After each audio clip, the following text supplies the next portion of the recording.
Part 4, War of the Flea by Robert Tabor. You'll notice on both my YouTube and Mega accounts that I've divided Chapter 3 into two parts, only because I could not for the life of me get it to play correctly, at least the final part, which is why I went back and re-recorded the part that I couldn't get to play properly for me using MPV. And that's why you'll notice the second video is only a minute or two long, I think. And that's the reason. Chapter 4, Protracted War, Popular Forces versus Regular Armies, the Guerrilla as Missionary, Mao Zedong on the War of the Flea, the Lessons of China. Revolutionary wars are generally of necessity wars of long duration. The seeds of revolution are slow to germinate. The roots and tendrils spread out silently underground long before there is any sign of sprout or bud. Then suddenly one day, like new wheat springing up in a cultivated field, there is a blaze of color, an overnight growth. The rebels are there and everywhere. It is customary to speak of guerrilla wars as wars of attrition. The phrase is not perfectly accurate. Guerrilla warfare is not so much abrasive as subversive. It is a growth that penetrates the crevices of a rotting structure and one day bursts it asunder. Yet attrition does, after all, play a great part. In the political sphere, the government is subjected to a constant wearing pressure that comes from the great expense and anxiety of the anti-guerrilla campaign and from the constant cry of the opposition, the banks, the business community. When will it all end? What are you doing about it? Economic attrition has already been discussed. Sabotage is one aspect of it. The loss of credit and investment suffered by a country engaged in a civil war is the other, far more important aspect. The loss of credit and investment suffered by a country engaged in civil war is the other, far more important aspect. No small nation, and few great ones, can stand the deprivation indefinitely, yet the painful fact is that the guerrillas, for their part, can carry on indefinitely. Having no vested interest, no political opposition within their own ranks, no economic problems other than those that can be solved by extending the war and capturing what they need, the insurgents have nothing to lose and everything to gain by continuing the struggle. And, on the other hand, they have nothing to gain and everything to lose by giving up. In fact, once the banner of rebellion has been raised and blood has been shed, it is no easy matter to give up. The rebels begin to fight for whatever reason. They continue because they must. They fight, then, in order to survive. Given their inferiority of resources, they can survive only by avoiding direct confrontation with a superior enemy. That is, battle on the enemy's terms. Guerrilla strategy is dictated from the start by this consideration. The result, if the guerrillas are to be successful and to avoid extermination, is a protracted war. The conflict must continue until the movement has recruited and trained enough men and come into possession of enough arms to build a revolutionary army capable of defeating the regular army in open battle. Failing this, it must continue until political developments resulting from the campaign have brought about the desired end, the rising of the masses of the people and the overthrow or abdication of the discredited government. In Cuba, the Batista regime collapsed before the military confrontation had fully developed. The army, lacking leadership, its general staff gone, found no reason to continue the struggle, and surrendered. A general strike in Havana, in other words, a rising of the people, was sufficient to make it clear to the military that there would be no further purpose in fighting. Batista had fled, and his designated heirs could not be forced on the rebellious country. Nothing but a revolutionary government would be accepted. Cuba is a prototype.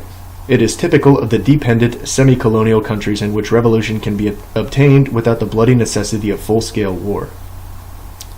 In such countries, it will be sufficient, barring intervention by the dominating colonial power, to create by guerrilla warfare the conditions in which a discredited government, discredited because it can no longer keep order and assure a profit to the country's proprietors, falls from lack of support, and the revolutionaries rush in to fill the political vacuum. All of the Central American dependencies of the United States and most of the South American republics, economic and political satellites of the United States, are in the same category as Cuba. Their governments can see the handwriting on the Cuban wall.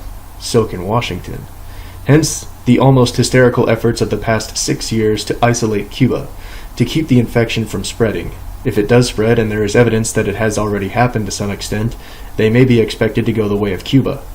However, to say so is to assume that the United States will not intervene militarily. Intervention would create an entirely new picture. One could expect to see Indochina recreated in Latin America, and revolutionary shortcuts, a la Cuba, would be out. The remaining colonies of the European powers are in another category. Here, too, a political solution can obviate the necessity of a military showdown. Yet in the case of the actual colonies, it will not be a matter of discrediting the colonial power or its government, but simply of taking the profit and prestige out of colonialism. Cyprus provides a good example of an insurgency that was successful simply because terror, sabotage, and constant disorder made the island too unprofitable and politically embarrassing for the British to remain. They got out, finally, not because they were forced out, but because there was no longer any compelling reason to remain, and there were many good reasons for withdrawing. In a third category are those revolutionary wars that must be won, at least, on the battlefield. China is the classic example. The laboratory in which principles were evolved that are still being proven today in all the backward areas of the world. Popular revolutionary forces can defeat regular armies. This is the fundamental lesson of China. Popular revolutionary forces can defeat regular armies. Popular forces, to put the matter more precisely, can become armies, making the transition from guerrilla activity to mobile warfare. That will be the superior, on their own ground, to regular troops equipped with all of the heavy weapons produced by modern industry. How can a nation that is not industrialized defeat one that is? This, says former Deputy Assistant Secretary of State E.L. Katzenbach, Jr., is the problem that can... Katzenbach. Ooh. Almost sounds like one of those names. Katzenbach, Jr. is the problem that confronted Mao Zedong. Footnote here. E.L. Katzenbach, Jr., Time, Space, and Will, the politico-military views of Mao Zedong in The Guerrilla and How to Fight Him, edited by Colonel T.N. Green, Frederick A. Prager, Inc., Publishers. The answer, which applies to insurgency anywhere as against the mechanized army, is guerrilla warfare. As Katzenbach sees it, Mao's approach to the theory of war as applied to his own peculiar situation, that of China, was simply to shift the emphasis customarily given to the fundamental components of previous military doctrine. Where the industrial nations stressed such tangible military factors as arms, logistics, and manpower, says Katzenbach, Mao looked to the intangibles, time, space, and will. Lacking the arms with which to confront well-equipped armies in the field, Mao avoided battle by surrendering territory.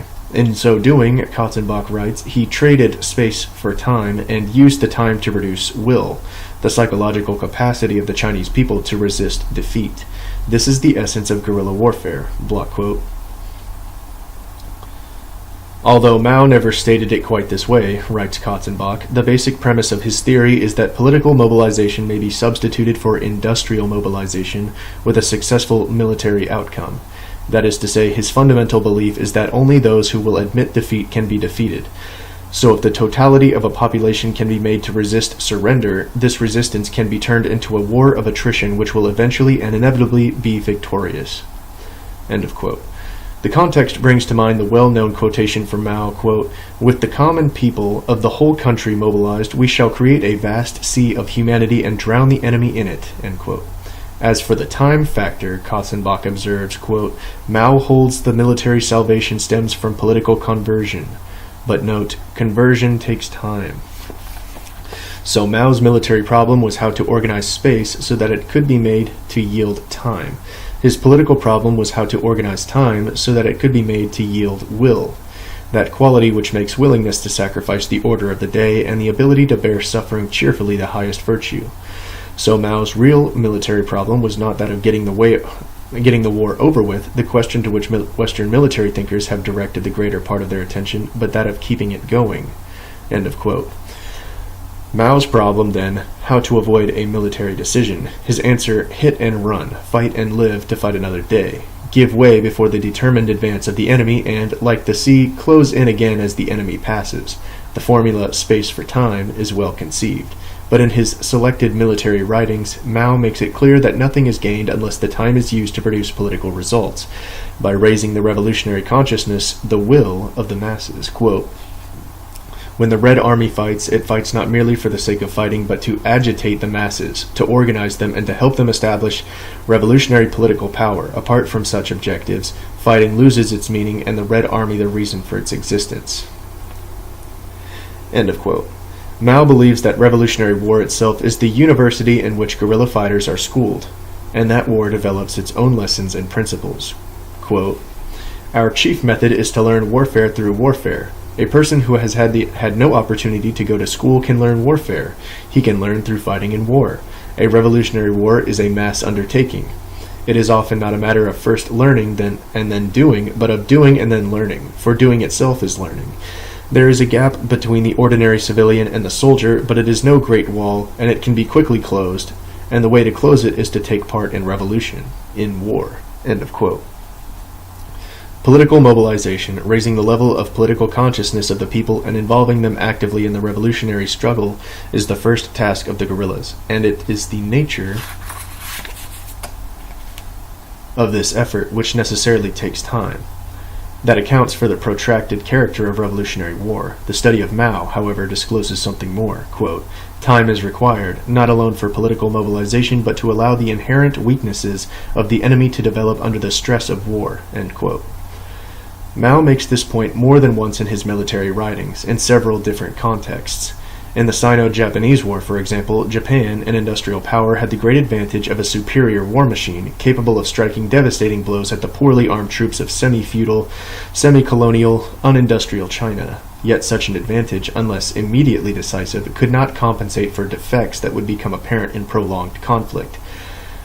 The first of these was that Japan, while powerful militarily, lacked the base in natural resources and manpower to sustain her war machine, far from home and in a vast populous country over a long period of time. Indeed, the war had been started to compensate for the defect, but extended through conquest Japan's paucity of material resources. Insofar as this was true, war was an act of desperation and a contradiction, putting the cart before the horse. For what would happen if the war was not won quickly and the new wealth quickly absorbed and exploited? Japan was seeking of necessity a war of quick decision. The correct military response was to deny it, by avoiding a military confrontation and fighting along the lines of guerrilla and mobile warfare, trading the vast space of China for the time necessary, 1. To let the inherent weaknesses of Japan develop and show themselves under the stresses of a protracted war, and 2. To build Chinese resistance forces to the strength and degree of organization needed to confront the gradually weakened Japanese war machine.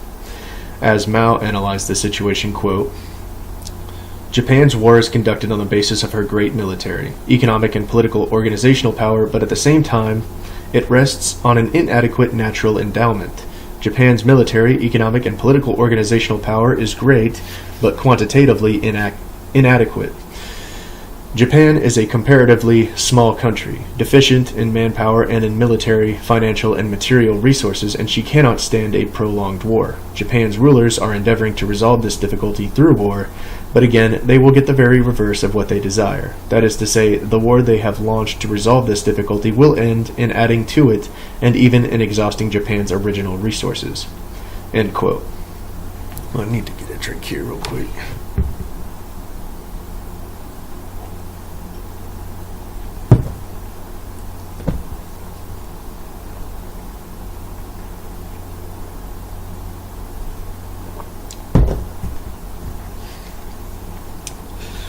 Other defects were apparent.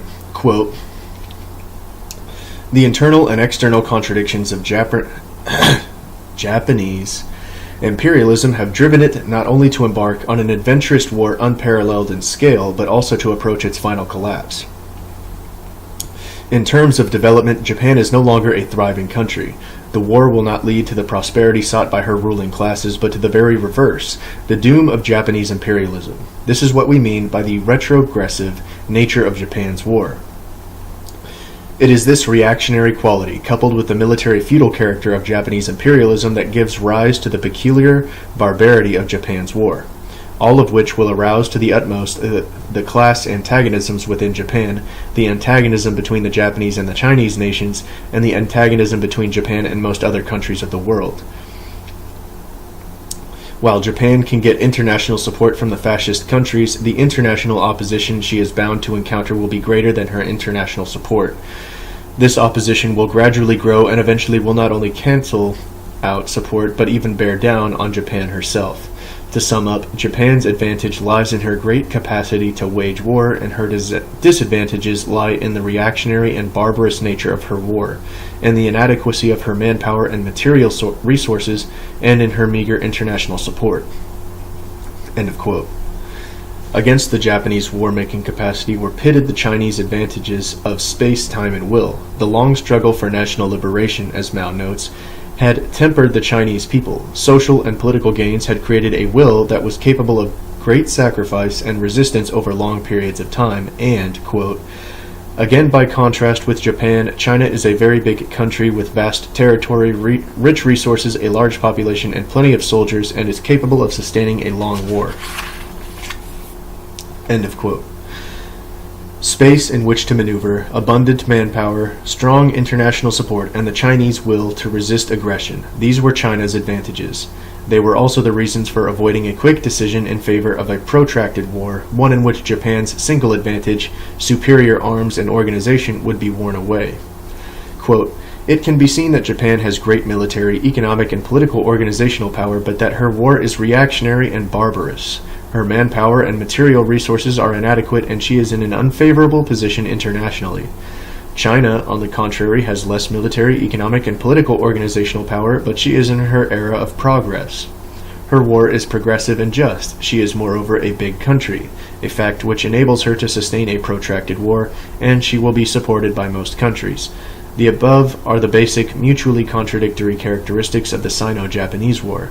They have determined and are determining the protracted character of the war and the fact that the final victory will go to China and not to Japan. The war is a contest between these characteristics. They will change in the course of the war, each according to its own nature, and from this everything else will follow. End quote. Similar considerations determine the protracted character of the struggle against the warlords and later the Kuomintang during China's long civil war. Kuomintang. In analyzing the Chinese situation, Mao notes the contradictions and conflicts of interest that arise on several planes, for example, between the various imperialist powers seeking dominance in China, within the Chinese ruling classes, and between the ruling classes on the one hand and the broad masses of the people on the other. 1. Conflict among the warlords and against the nationalist government creates a heavier burden of taxation. 2. Heavier taxation cause the landlord class to exact more exorbitant rents from the peasants and increases the hatred of the latter for the landlords. 3. The backward condition of Chinese industry as related to foreign industry and foreign concessions in China causes a more vicious exploitation of Chinese labor and drives the wedge deeper between the workers and the Chinese bourgeoisie. 4. Because of the pressure of foreign goods, the exhaustion of the purchasing power of the workers and the peasant masses, and the increase in government taxation, more and more dealers in Chinese-made goods and independent producers are being driven to bankruptcy. Because the reactionary government, though short of provisions and funds, endlessly expands its armies and thus constantly expands the warfare, the masses of the soldiers are in a constant state of privation. Because of the growth in government taxation, the rise in rent and interest demanded by the landlord, and the spread of the disasters of war, there are famine and banditry everywhere, and the peasant masses and the urban poor can hardly keep alive. Because the schools have no money, many students fear that their education may be interrupted. Because production is backward, many graduates have no hope of employment. End quote. Mao's conclusion, quote, I don't know why I said end quote. It wasn't a quote. Anyways, Mao's conclusion, quote, once we understand all these contradictions, we shall see in what a desperate situation, in what a chaotic state China finds herself. We shall also see that the high tide of revolution against the imperialists, the warlords, and the landlords is inevitable and will come very soon. All China is littered with dry faggots, which will soon be aflame. All China is littered with dry faggots, which will soon be aflame. The saying, quote, a single spark can start a prairie fire, is an adept description of how the current situation will develop. We need only look at the strikes by the workers, the uprisings of by the peasants, the mutinies of soldiers, and the strikes of students, which are developing, to see that it cannot be long before a spark kindles a prairie fire. Watch YouTube take down my video because I said faggots here. Reference to China being littered with dry bundles of sticks. It's a hotbed for revolution, is what he's saying. Has absolutely nothing to do with queers.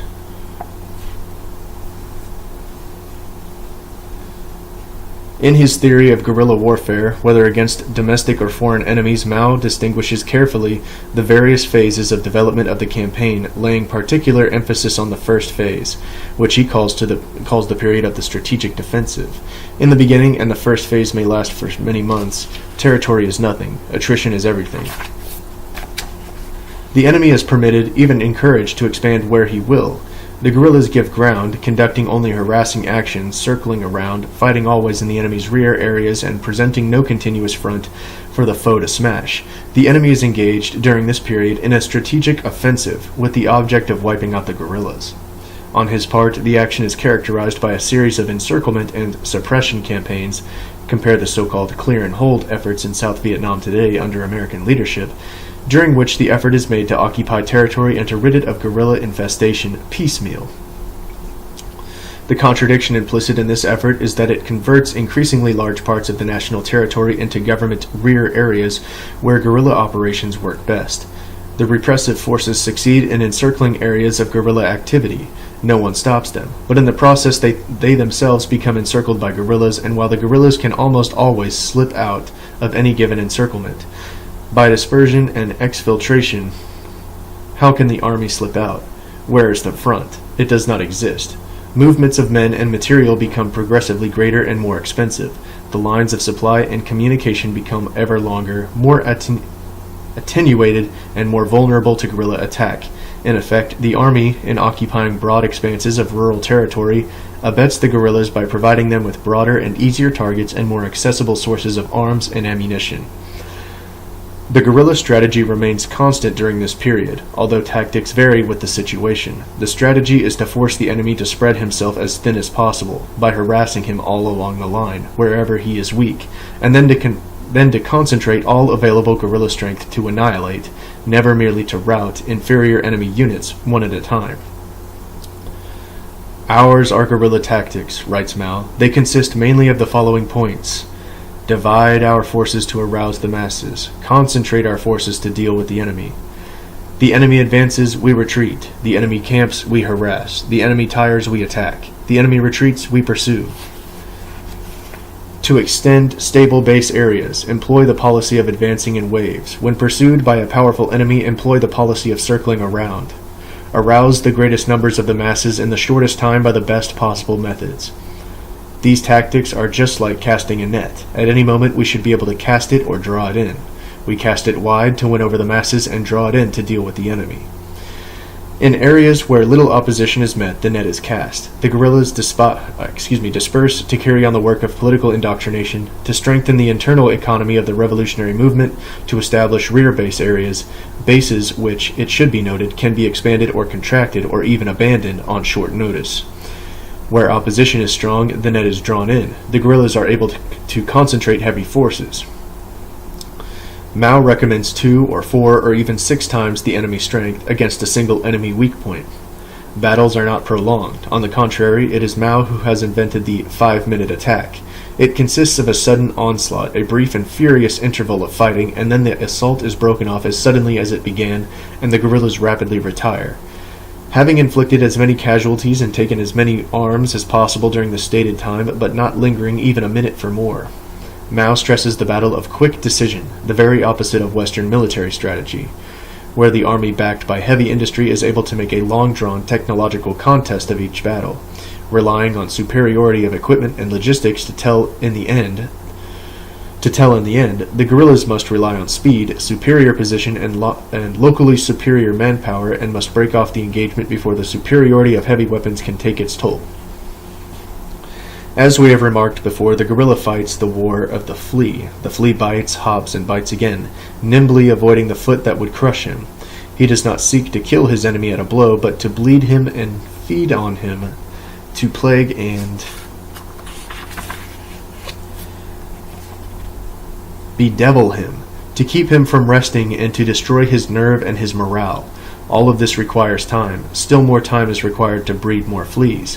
What starts as a local infestation must become an epidemic, as one by one the areas of resistance link up like spreading ink pots on a blotter.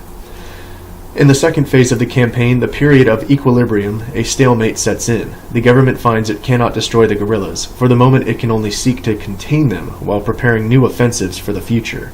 The guerrillas cannot destroy the army. They continue to harass it, taking advantage of lulls in the conflict to expand the revolutionary base areas, nibbling away at the fringe of no man's land that surrounds each liberated zone, improving the internal economy of crops, workshops, arms repair depots, and using the time to agitate the people, to forward the war of propaganda, and to sharpen the internal conflicts that shake the enemy camp as the long, expensive anti-guerrilla campaign bogs down and the end appears hopelessly far away.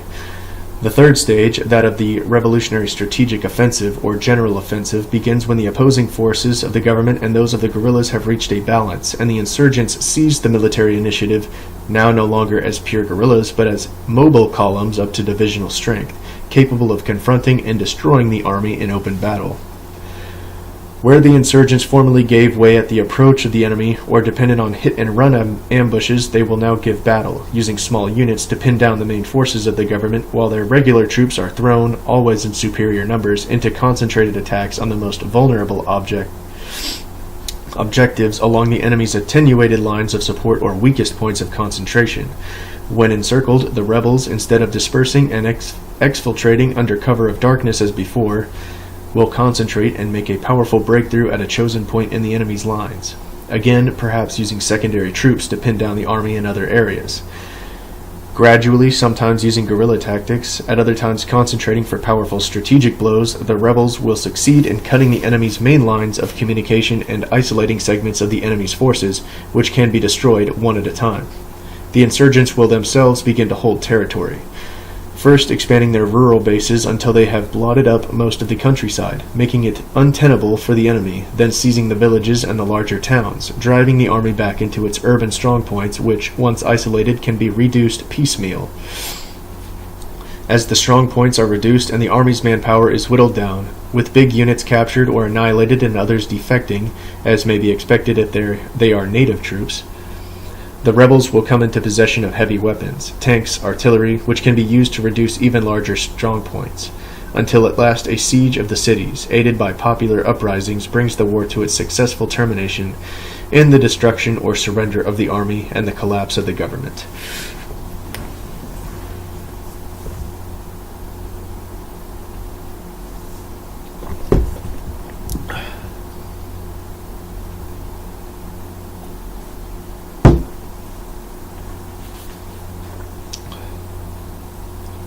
So we got 1, 2, 3, 4, 5 pages left. A principle can be observed throughout this entire process. The more the enemy holds,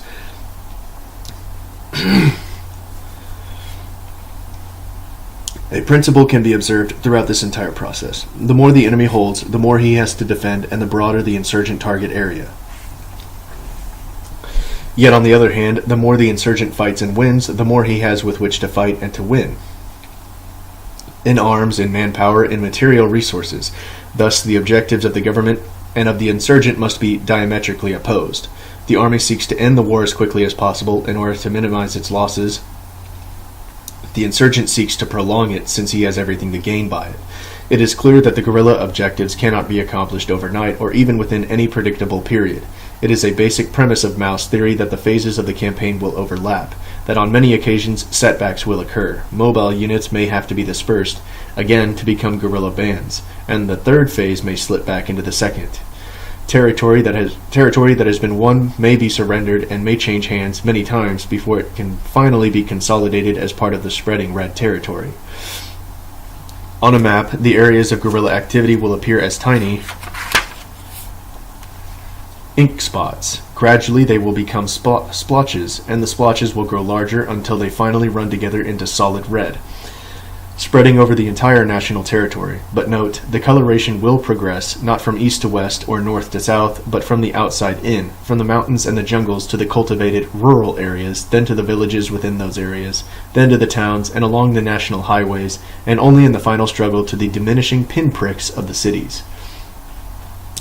The principles of the operation may be observed in the Communist War on Chiang Kai-shek's nationalist troops in the period immediately following World War II, analyzing a campaign of 17 months duration in 1946 to 47, during which 640,000 nationalist troops were killed or wounded and 1,050,000 were captured.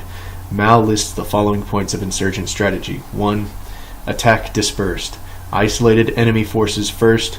Attack concentrated, strong forces later. 2. Take small and medium cities and extensive rural areas first, take big cities later. 3. Make wiping out the enemy's effective strength our main objective. Do not make holding or seizing a city or place our main objective.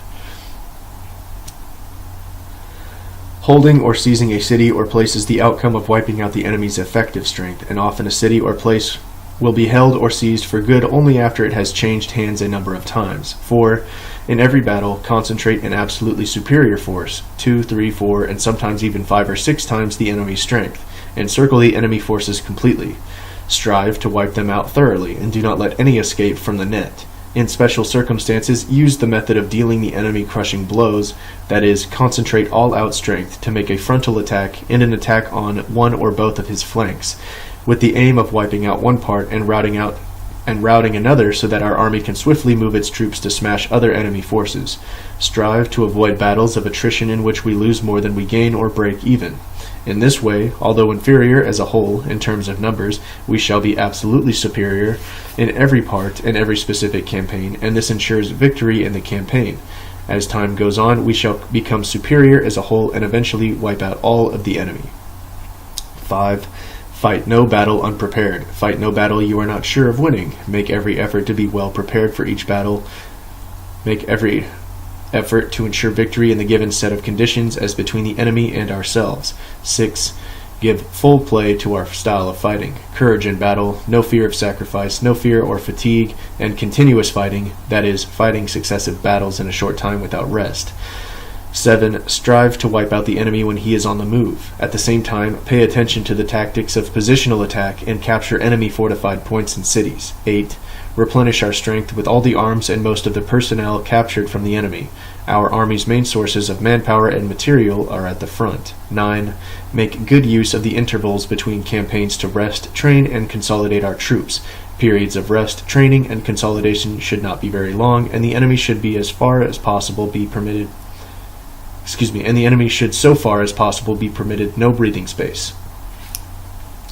Much of what Mao enumerates will seem obvious, but there are important points to note, some of which are in direct conflict with the conventional military doctrine. Although the mobile warfare of insurgency resembles that of conventional forces, it is based on guerrilla strategy and works towards somewhat different objectives. The insurgents drive inward from rural areas toward the towns and then the cities. They occupy the hills and the woods before they seize the roads. In this, they behave in a manner diametrically opposite to the dictates of Western military strategy, in which strong points, industrial centers, communication centers, population centers are hit first, and the mop-up of the rural areas is left until last. What counts for the insurgents is not strong points, but territory that the enemy cannot contest without involving himself in a contradiction, that of extending his lines and weakening his effective striking force. Hence, the rural areas first, the cities last. The main source of both rebel munitions and, in China, rebel manpower is the opposing army. The Chinese armies were conscripted, badly paid or not paid at all, often ill-nourished and ill-clothed. The troops were themselves peasants. It was to be expected that defecations... I screwed that up. The troops were themselves peasants. It was to be expected that defections would be common, and this was the case. Mao had no scruples for that matter, about recruiting bandits. They were of the same class origin and in much the same condition as the nationalist soldiers and those of the warlords, and could be easily indoctrinated to fight in the popular cause. His reasoning, no doubt, was that peasants who had some military training were easier to absorb than peasants who had had none. As to the question of supplies, it is a tenet of guerrilla theory, not only in China but in all revolutionary wars, that the enemy must be the main source of weapons and ammunition. One advantage is that one always finds the proper calibers of ammunition close at hand. Another greater advantage is that logistical problems are reduced to a minimum.